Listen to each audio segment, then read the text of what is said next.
Shalom, selamat pagi Bapak Ibu semuanya. Shalom, haleluya.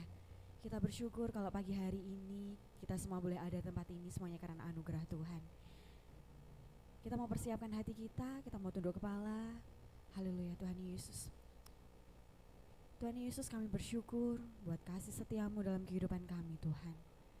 Kami percaya Tuhan pagi hari ini Engkau hadir di tengah-tengah kami, menjamah setiap kami Tuhan.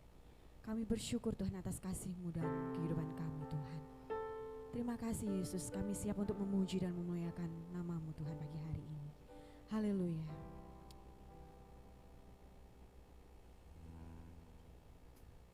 Kami percaya Tuhan, sebab kasih setia-Mu sungguh luar biasa atas hidup kami ya Tuhan. Kalau bunga-bunga di padang Tuhan hias, semuanya Tuhan akan menyediakan buat kami. Haleluya. Yesus.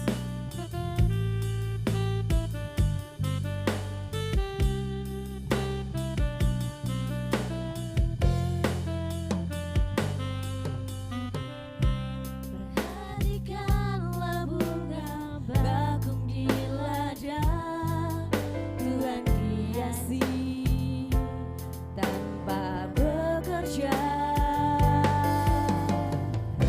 Apalagi kita orang percaya, Tuhan biara, Tuhan cukupkan. Perhatikan burung-burung di udara, Tuhan makan tanpa bekerja.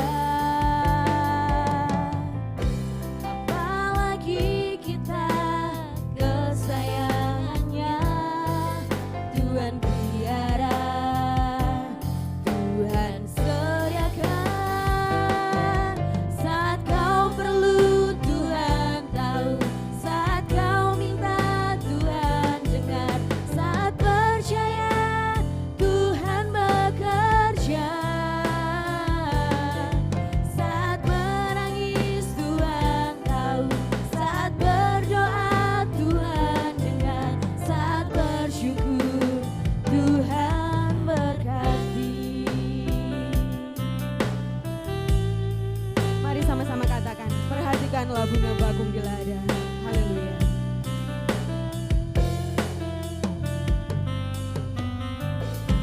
Perhatikanlah bunga bakung di ladang, Tuhan hiasi tanpa bekerja. Apalagi kita orang percaya, Tuhan biara, Tuhan cukupkan.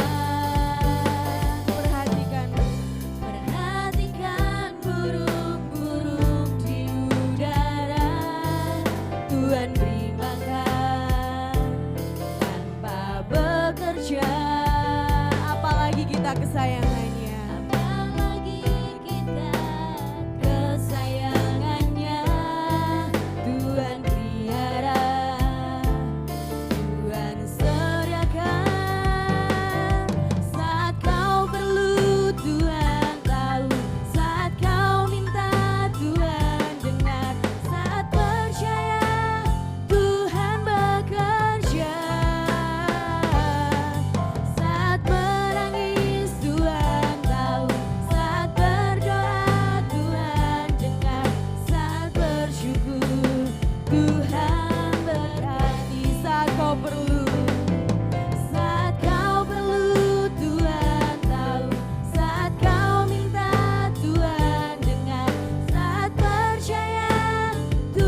tidak pernah dilihat oleh mata Tuhan menyediakan buat kita semuanya. Haleluya.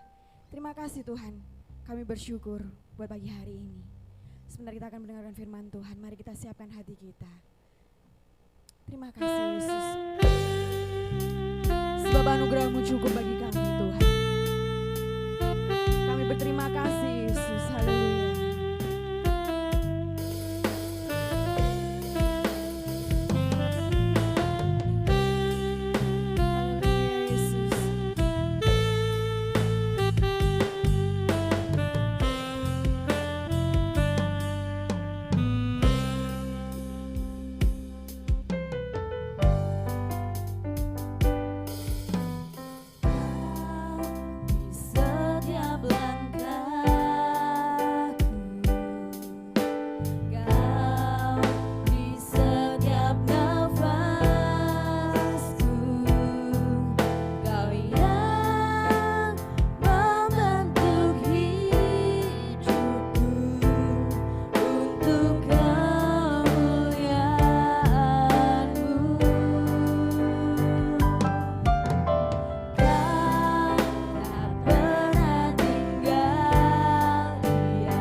berkat pertolongan Tuhan dalam kehidupan kami. Terima kasih Yesus. Kami menyerahkan Tuhan pagi hari ini buat hamba-Mu yang akan menyampaikan kebenaran firman-Mu Tuhan. Biarlah urapan dari surga turun ke atas hamba-Mu, sehingga yang disampaikannya Tuhan boleh kami terima, memberkati setiap kami Tuhan. Terima kasih Tuhan, terima kasih Yesus. Kami menyerahkan Tuhan, doa kami ke dalam tangan Tuhan. Hanya di dalam nama Tuhan Yesus kami sudah berdoa. Haleluya. Amin. Shalom. Puji Tuhan, kita di dalam kasih Tuhan. Saya perasaan saya gini, kok kayaknya saya barusan dari sini ya. Setelah saya melihat-lihat, oh ternyata sudah bulan 3 yang lalu. Jadi sudah 4 bulan ya. Perasaan saya baru, kok kayaknya baru kemarin ya saya gitu. Puji Tuhan, saya bersyukur pada Tuhan. Saya juga berharap dan saya yakin bahwa jemaat di sini juga dalam kondisi sehat semua dan diberkati Tuhan. Tuhan Yesus memang sungguh sangat baik. Kau perlu Tuhan saat kau minta Tuhan, saat percaya Tuhan bekerja, saat menangis Tuhan tahu, saat berdoa Tuhan dengar, saat berdoa pimpin di dalam menjaga dengan kuasa mulia. Hanya di dalam namanya. Mengajarkan kepada setiap kita, bahkan sebelum kita ini Yesus mulai seharusnya kita ini harus berdoa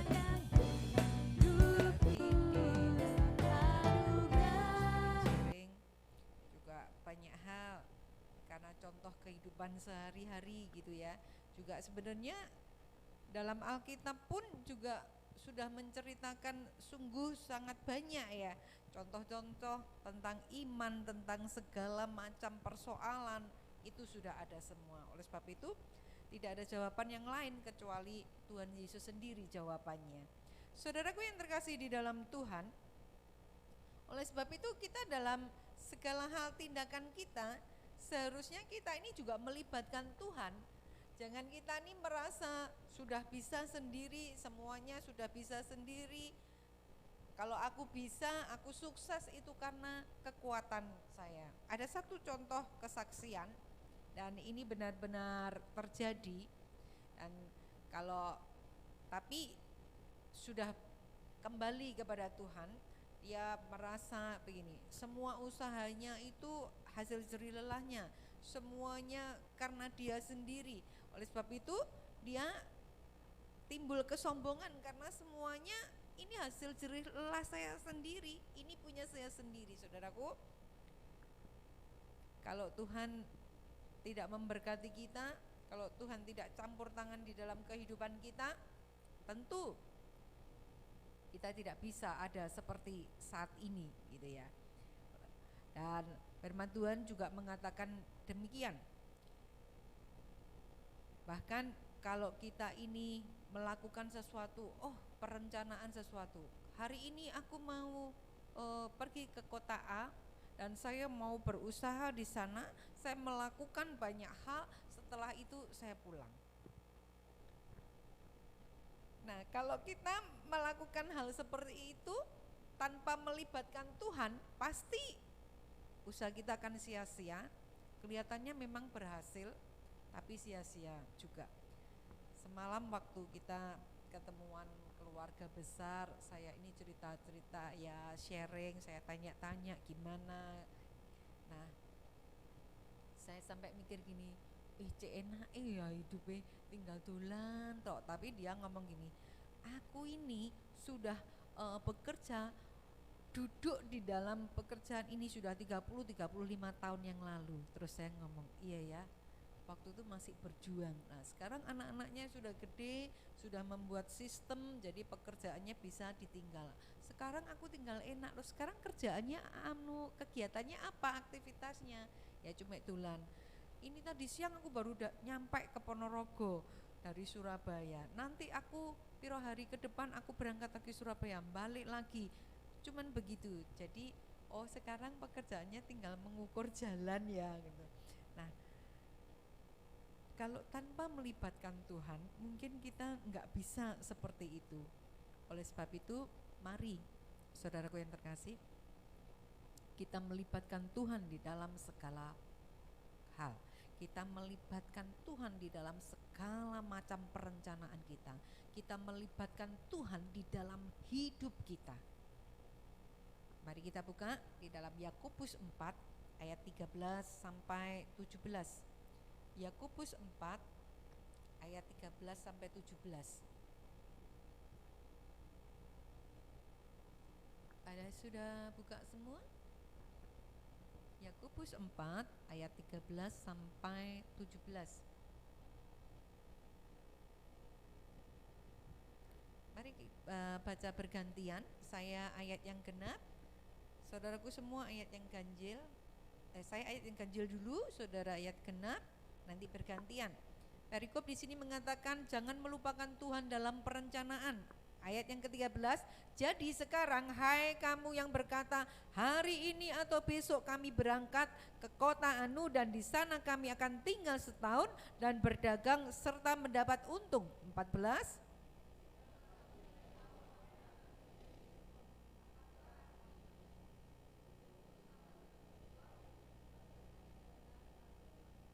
Sebenarnya kamu harus berkata jika Tuhan menghendakinya kami akan hidup dan berbuat ini dan itu.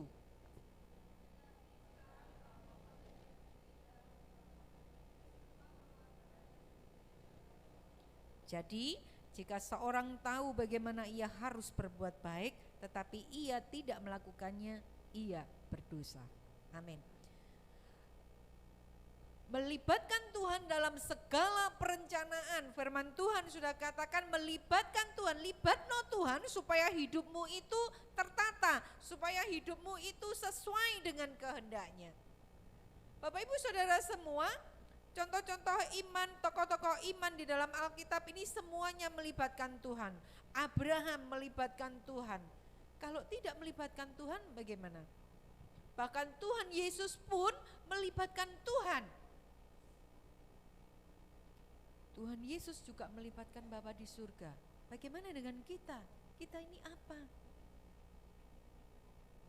Saudaraku, kita ini adalah daging, lemah, yang tanpa Tuhan kita tidak bisa apa-apa. Mengapa kita harus melibatkan Tuhan dalam segala perencanaan kita? Yang pertama yang kita harus pahami bahwa kita tidak tahu akan hari esok. Di ayat yang ke-14 dikatakan demikian, sedang kamu tidak tahu apa yang akan terjadi besok.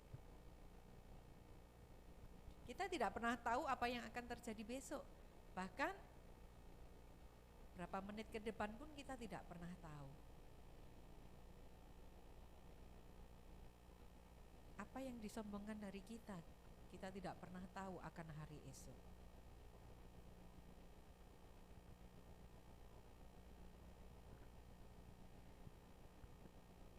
Ada contoh orang kaya yang bodoh, dia punya ladang yang luas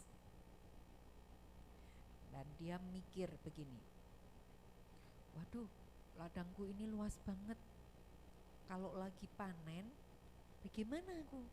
Maka dia memperluas lumbung-lumbungnya, dibuatnya lumbung-lumbung ini gede-gede. Nah pada waktu semua hasilnya tercapai, dimasuk no lumbung dan dia melihat, lihat ada berapa banyak harta di dalamku dan aku tinggal menikmatinya, aku tinggal tidak usah bekerja keras. Tetapi malam itu Tuhan katakan balik. Saudaraku, apa enggak boleh menjadi kaya? Oh boleh. Apa enggak boleh bekerja? Ya harus. Tapi jangan kualik. Adik saya semalam ngomong gini, setelah saya cerita-cerita ada sharing, dia ngomong seperti ini. Iya, kenapa ada perbedaan antara orang yang negara maju dan negara berkembang? Karena kalau negara maju itu yang bekerja itu uangnya, Tapi negara berkembang yang bekerja ini kitanya. Jadi dalam arti kita nih harus bekerja untuk dapat uang. Tetapi negara maju dia bekerja itu uangnya yang bekerja. Jadi kalau sudah punya uang, invest ke sana, tinggal menikmati hasil. Jadi makanya firman Tuhan juga katakan demikian. Jangan lebih berat ke mamon gitu ya. Jangan uang yang menguasai kamu, tetapi kamu yang harus menguasai uang. Jangan kita diperintah uang gitu ya. Nah, firman Tuhan juga katakan, mari kita tuh tidak pernah tahu akan hari esok. Kita tidak pernah mengerti apa yang akan terjadi hari esok. Di dalam Matius 6 ayat 34, Matius 6 ayat 34, Matius 6 ayat 34, sebab itu janganlah kamu khawatir akan hari besok, karena hari besok mempunyai kesusahannya sendiri. Kesusahan sehari cukuplah untuk sehari. Bapak Ibu, kalau kita punya persoalan hari ini, kalau kita bawa sampai besok, maka kita tidak akan bisa tidur. Orang-orang yang sudah usianya lanjut kalau tiba-tiba enggak mikir, tetapi tiba-tiba muncul pikiran sendiri dan enggak bisa tidur. Ibu saya juga begitu, kalau ditanya aku gak mikir apa-apa, tapi gak bisa tidur. Tapi setelah saya usianya semakin bertambah, tetapi memang benar, kalau tubuh kita, saya sudah ngantuk gitu ya, kalau tidur sudah terpenuhi ini tubuh, saya mesti terbangun. Jadi 2, 3, 4 jam kemudian saya terbangun, saya pikir sudah pagi, ternyata masih malam, masih tengah hari gitu ya, dini hari gitu ya. Nah terus kalau saya umek sendiri nanti malah gak bisa tidur, jadi saya harus berusaha bisa tidur lagi gitu ya. Ternyata orang yang sudah usianya bertambah begitu ya Bapak ya. Nah seperti itu, karena ibu saya sendiri juga seperti itu. Oleh sebab itu mari kita tuh jangan khawatir tentang hari esok, karena hari esok itu punya kesusahannya sendiri. Kita tidak pernah tahu akan hari esok, kita tidak pernah tahu apa yang akan terjadi. Tetapi firman Tuhan katakan demikian, janganlah khawatir tentang hari esok, karena hari ini punya kesusahan hari ini saja, besok sudah beda. Ku tak tahu kan hari esok, namun langkahku tegap, bukan surya ku harapkan, karena surya kan lenyap. Oh tiada ku gelisah akan masa menjelang, ku berjalan serta Yesus, maka hatiku tenang. Banyak hal tak ku pahami dalam masa menjelang, tapi terang bagiku ini tangan Tuhan yang pegang. Amin. Kita tidak pernah tahu akan hari esok, tapi kita harus percaya bahwa kalau kita melibatkan Tuhan di dalam segala perencanaan kita, maka hidup kita ada di tangan Tuhan. Maka kita tidak akan pernah khawatir tentang hari esok. Di dalam Amsal mengatakan, aku akan tertawa tentang masa depan. Amin.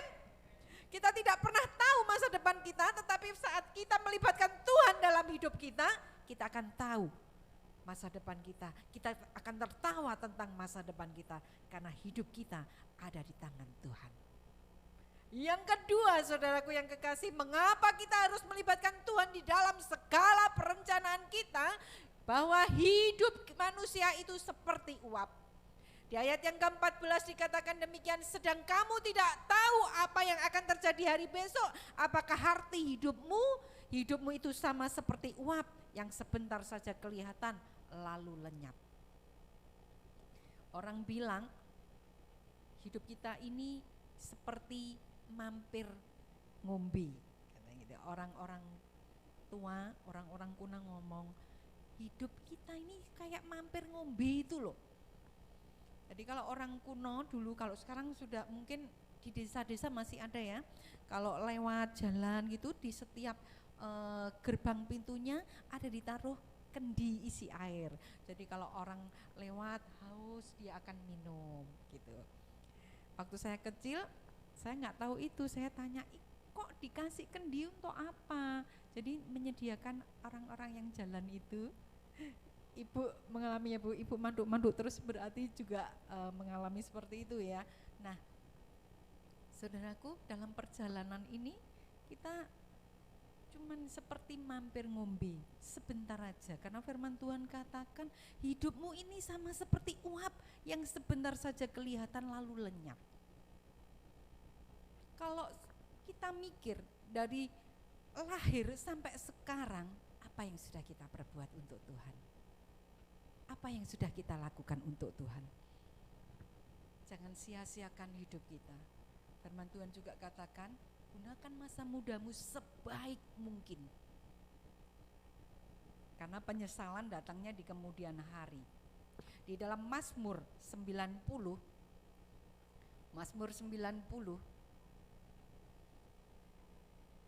firman Tuhan katakan demikian, Mazmur 90 ayat yang keempat, sebab di matamu 1000 tahun sama seperti hari kemarin apabila berlalu, atau seperti suatu giliran jaga di waktu malam. Hidup kita ini hanya, enggak tahu, saya enggak bisa ngitung sepersekian detik ya. Kalau di mata Tuhan itu 1000 tahun seperti hari kemarin, berarti 1000 tahunnya manusia, 1 harinya Tuhan. Jadi hidup kita cuman berapa? Engkau menghanyutkan manusia mereka seperti mimpi, seperti rumput yang bertumbuh. Di waktu pagi berkembang dan bertumbuh, di waktu petang lisut dan layu. Itulah hidup kita. Seperti rumput, kalau pagi bertumbuh, sebentar siang sudah layu. Sungguh kami habis lemas, sungguh kami habis lenyap karena murkamu, dan karena kehangatan amarahmu kami terkejut. Engkau menaruh kesalahan kami di hadapanmu, dan dosa kami yang tersembunyi dalam cahaya wajahmu. Sungguh segala hari kami berlalu karena gemasmu.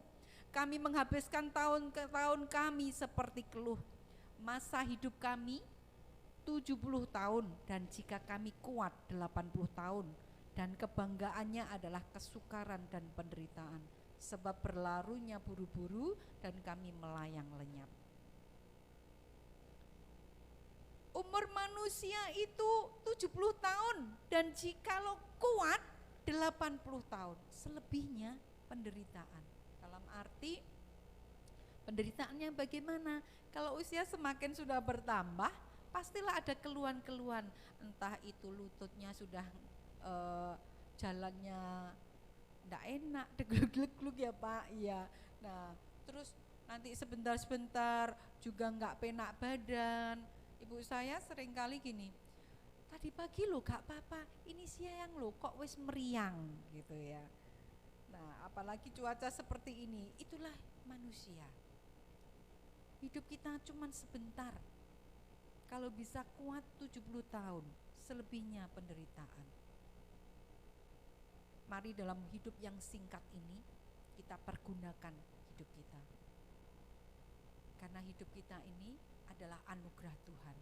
Hidup kita ini adalah yang Tuhan beri kesempatan kepada kita.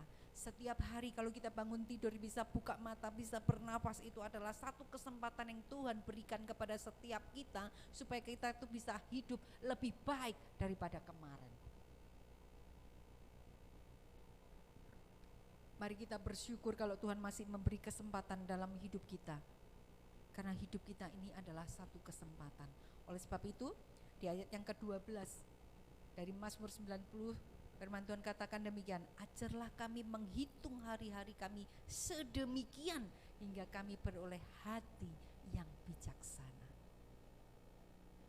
Saudaraku yang terkasih, kalau kita mengetahui hal ini, pasti kita punya Allah itu bangga banget, karena Tuhan itu sudah memberi aba-aba. Tuhan itu sudah ngasih tahu, hidupmu itu cuma segini loh, gunakan dengan baik. Karena hidup kita ini seperti uap, kalau ada uap sebentar nongol, sebentar hilang. Makanya kalau hari ini kita sudah bisa melewati beberapa pergumulan hidup, kita akan iya ya, kayaknya baru kemarin ya peristiwanya, kok hari ini sudah lewat. Tapi pada saat kita mengalami pergumulan hidup, kita mesti mikir, aduh kok lama nih, gak mari-mari ini persoalan. Tetapi kalau kita sudah bisa melewatinya, kita akan ngomong, iya ya, barusan kemarin. Karena saya mengalami hal itu, jadi saya bisa ngomong seperti itu, dan saya gini, iya ya, oleh sebab itu sangat cepat banget ya, umur itu cepat berlalu. Makanya saya juga merenungkan, apa yang sudah saya buat untuk Tuhan? Sudahkah saya menyenangkan hati Tuhan? Jangan-jangan saya nanti tertolak, saya gak mau tertolak. Mari saudaraku yang terkasih, karena hidup kita sangat singkat, mari kita gunakan dengan baik, menyenangkan hati Tuhan. Yang ketiga, kenapa kita harus melibatkan Tuhan di dalam segala perencanaan? Yaitu karena manusia itu kecenderungannya sombong.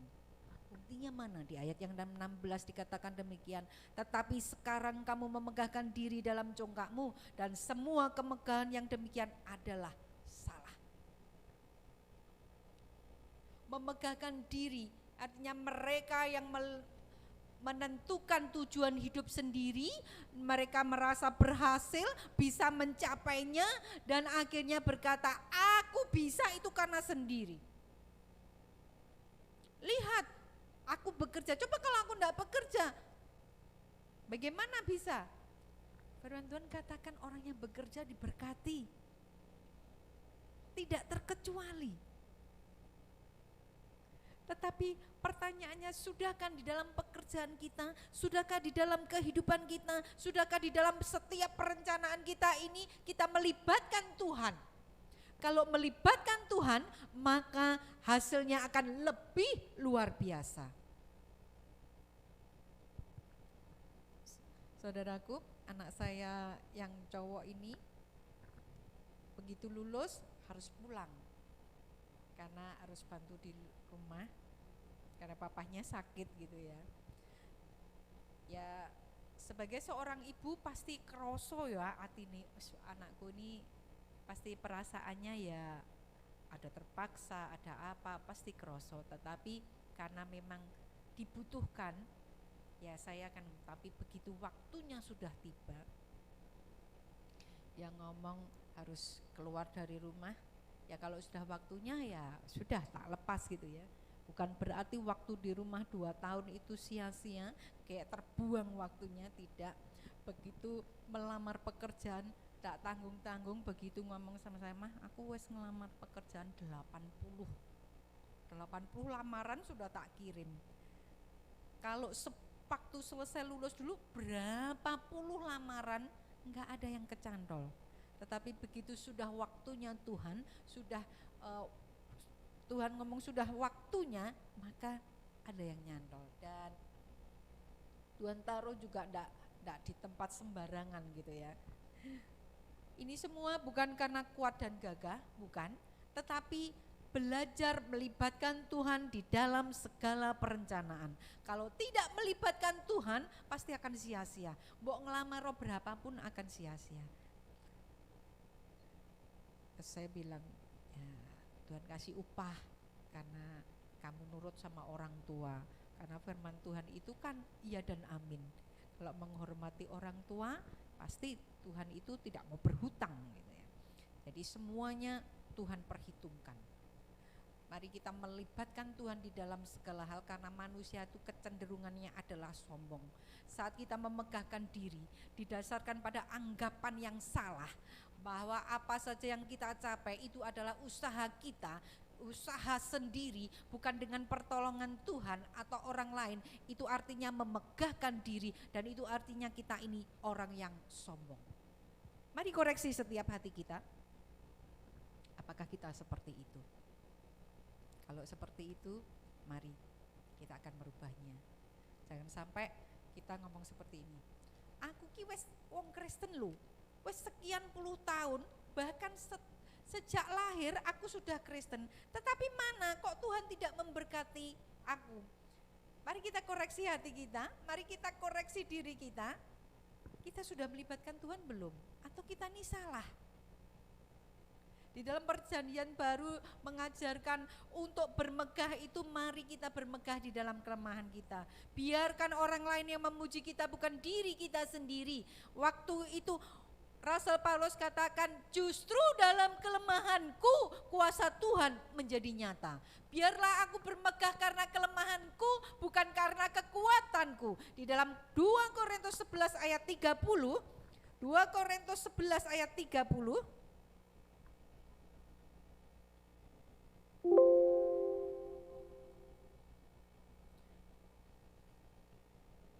2 Korintus 11 ayat yang ke-30. Firman Tuhan juga berbunyi demikian, jika aku harus bermegah, maka aku akan bermegah atas kelemahanku. Di situ dijelaskan banget kenapa harus bermegah. Jangan sampai Paulus juga mengatakan demikian, jangan sampai justru aku melakukan banyak hal ini, nanti jangan-jangan aku ini dipuji orang begitu banyak sehingga membuat aku lemah. Tetapi Paulus mengatakan, waktu Tuhan menjawab dengan pertanyaan Paulus, maka firman Tuhan katakan, cukuplah kasih karuniaku bagimu, sebab justru dalam kelemahanlah kuasaku menjadi sempurna. Saudaraku yang terkasih dalam Tuhan, kalau kita masih mengandalkan kekuatan kita, aku bisa, aku kuat, aku mampu, aku bisa melakukan banyak hal, maka yang menonjol adalah aku. Di mana Tuhan? Tapi saat kita merasa kita tidak mampu, saat kita menyerahkan semua kepada Tuhan, saat kita mengangkat tangan kita kepada Tuhan dan mengatakan, Tuhan aku tidak mampu, Tuhan aku perlu Engkau di dalam segala perencanaanku, maka Tuhan katakan kuasa Tuhan menjadi nyata. Pertolongan Tuhan akan nyata di dalam kehidupan kita. Jangan sampai kita ini dibodohkan dengan usia kita yang masih muda, kekuatan kita, pekerjaan kita, semuanya tidak akan kita bawa. Semuanya tidak membuat kita menjadi kuat, tetapi kalau kita melibatkan Tuhan, maka semuanya menjadi baik. Karena Tuhan tahu rancangan-rancangan apa yang ada pada diri kita. Tuhan merencanakan rancangan yang baik, masa depan yang penuh pengharapan, bukan rancangan kecelakaan. Oleh sebab itu, mari kita mengandalkan Tuhan di dalam segala hal. Mengapa kita harus mengandalkan Tuhan di dalam segala macam perencanaan kita? Yang terakhir, karena manusia sering menunda untuk berbuat baik. Ternyata berbuat baik itu harus, tidak boleh putus-putus, supaya pada waktu kita tidak lelah, maka kita akan memperoleh hasilnya. Di dalam Amsal dengan jelas dikatakan demikian, Amsal 3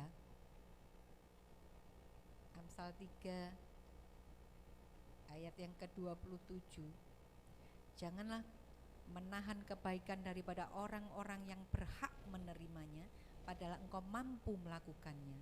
Janganlah engkau berkata kepada sesamamu, pergilah dan kembalilah, besok akan kuberi, sedangkan yang diminta ada padamu.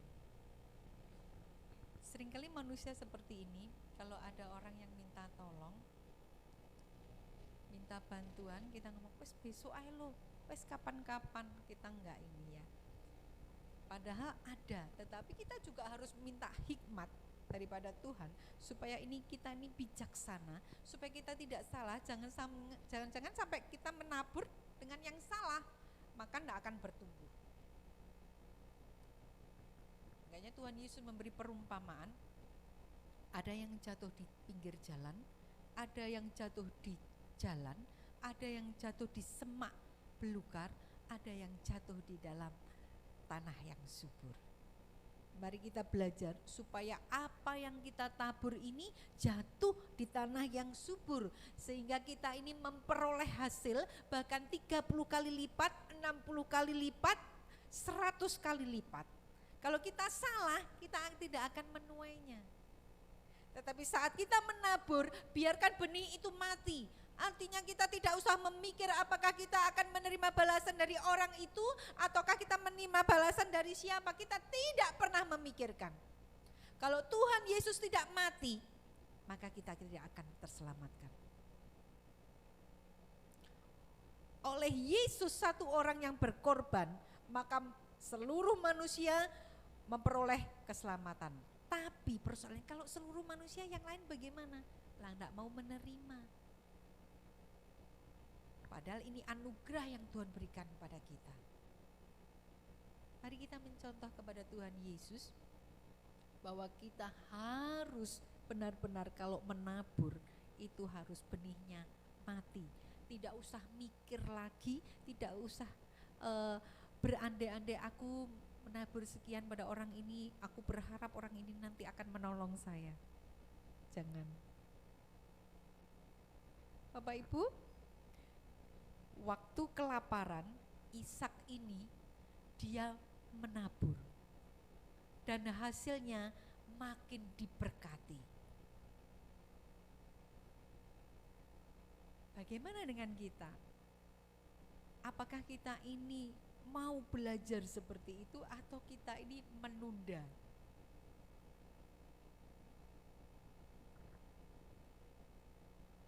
Empat hal yang harus kita pelajari pada pagi hari ini. Kenapa kita ini harus melibatkan Tuhan di dalam segala perencanaan? Karena kita tidak pernah tahu akan hari esok. Karena hidup kita ini sangat singkat. Jangan dikira, wes sesuk ae, aku tak ibadah sesuk ae. Tapi kalau hari ini Tuhan panggil untuk pulang, apakah ada hari esok? Tidak ada.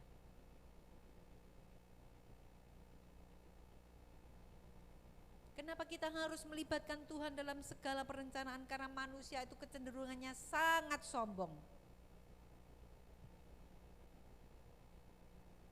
Dan kenapa kita harus melibatkan Tuhan dalam segala perencanaan? Karena manusia itu sering menunda untuk berbuat baik. Padahal firman Tuhan katakan, jangan jemu-jemu untuk berbuat baik. Jikalau kamu tidak lelah, kamu akan menerima hasilnya.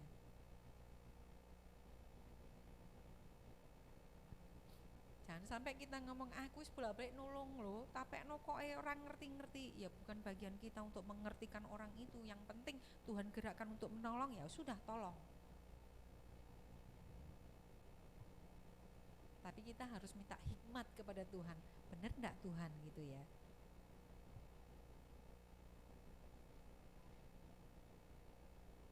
Jadi di ayat yang ke-15 dikatakan demikian. Sebenarnya kamu harus berkata, jika Tuhan menghendakinya, kami akan hidup dan berbuat ini dan itu. Ketika kita membuat rencana dan tujuan untuk masa depan kita, orang harus mempertimbangkan Allah dan kehendaknya. Tuhan Yesus setiap kali berdoa kepada Bapa, Tuhan Yesus katakan, terjadilah menurut kehendak-Mu.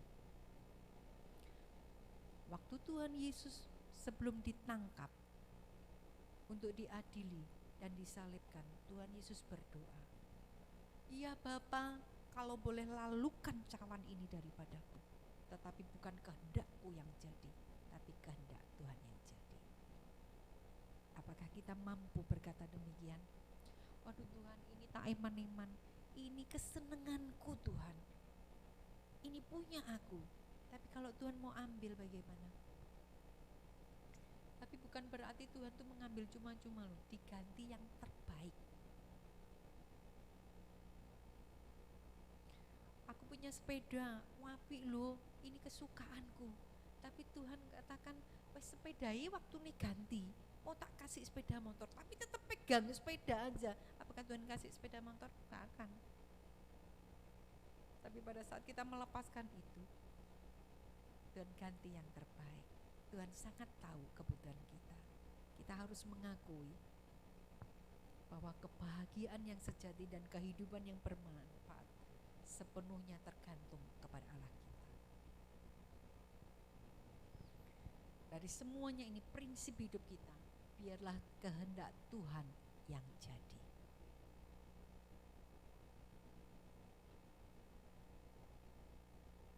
Apabila kita sungguh-sungguh berdoa dan kehendak Tuhan terjadi, maka kita mempunyai kepastian bahwa hidup kita saat ini dan kelak ada di bawah perlindungan Allah, Bapa Surgawi kita. Kalau kita semuanya menyerahkan kepada Tuhan, kalau kita menyerahkan Tuhan untuk ikut ambil bagian dalam kehidupan kita, maka kita akan merasa bahagia. Jangan sampai kalau kita ini sudah melakukan banyak hal tanpa melibatkan Tuhan, kalau terjadi sesuatu kita ngomong, Tuhan kamu di mana kok enggak ikut-ikutan? Katanya Tuhan turut bekerja dalam segala hal untuk mendatangkan kebaikan. Pertanyaannya, sudahkah kita dari awal sudah mengikutkan Tuhan di dalam segala perencanaan kita? Kalau belum, jangan nyalahkan Tuhan. Tapi itu adalah kesalahan kita sendiri. Di dalam Matius 26 ayat 42, yang saya tadi katakan, Tuhan Yesus katakan, terjadilah menurut kehendak-Mu.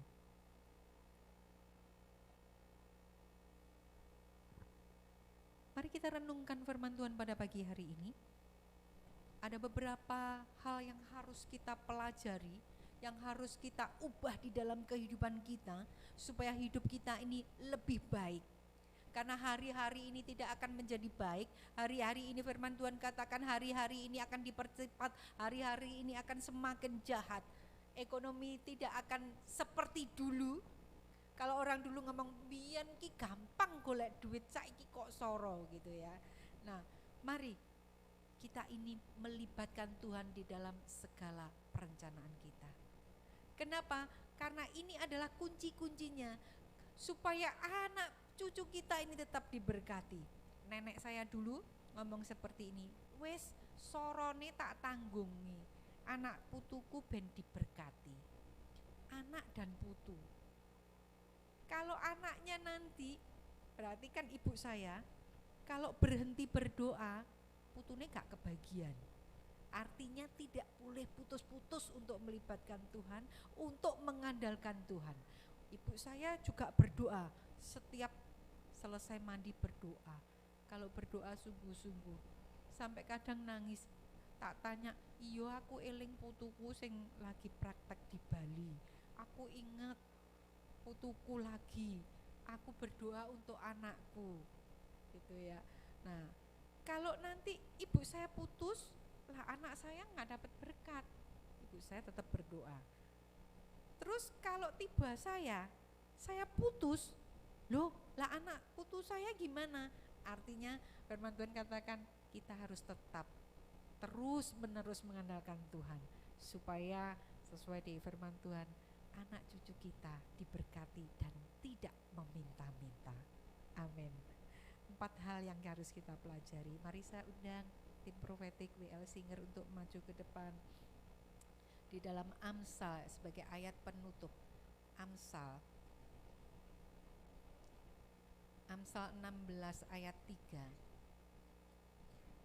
Firman Tuhan katakan, serahkanlah perbuatanmu kepada Tuhan, maka terlaksanalah segala rencanamu. Mari kita menyerahkan semua kepada Tuhan, supaya terlaksana segala rencana kita, karena kita tidak pernah tahu hari esok, karena kita tidak bisa melihat jalan hidup kita di depan, karena kita buta. Bagian kita harus hanya mempunyai hati yang percaya kepada Tuhan, bahwa Tuhan yang pegang hidup saya, bahwa Tuhan yang mengendalikan hidup kita. Saat aku tidak melihat jalanmu,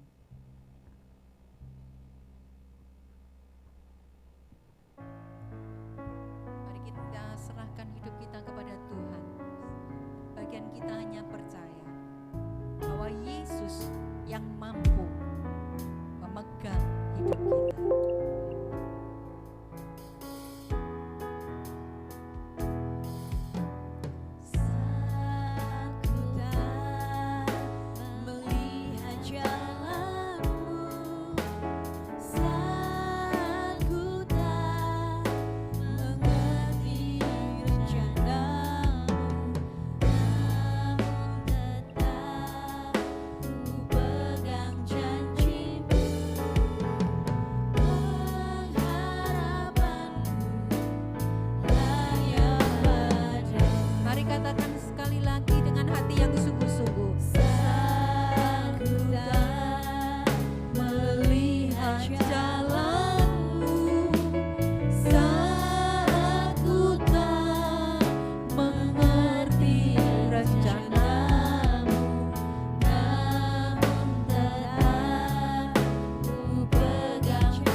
Saudaraku yang terkasih,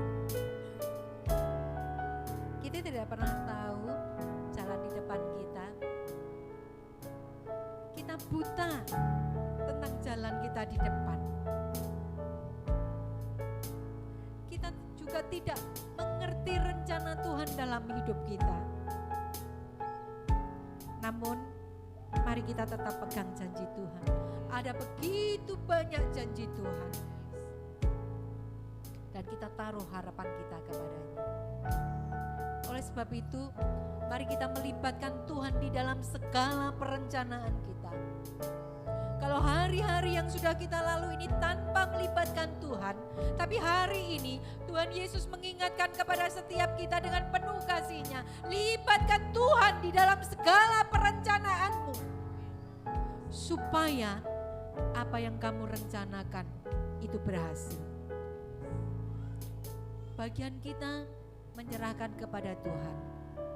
Bagian kita melibatkan Tuhan dalam kehidupan kita. Dan bagian yang tidak kalah pentingnya adalah kita harus menaruh iman percaya kita kepadanya. Hari ini dengan penuh kasih Tuhan mengingatkan kepada kita supaya kita tetap hidup melekat kepada Tuhan, melibatkan Tuhan di dalam segala perencanaan kita. Saya undang semua bangkit berdiri. Katakan dengan sungguh-sungguh, saat aku tidak melihat jalan-Mu dalam hidupku Tuhan.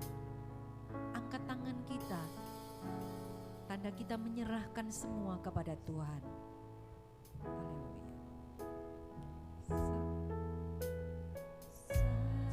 Haleluya. Melihat jalan-Mu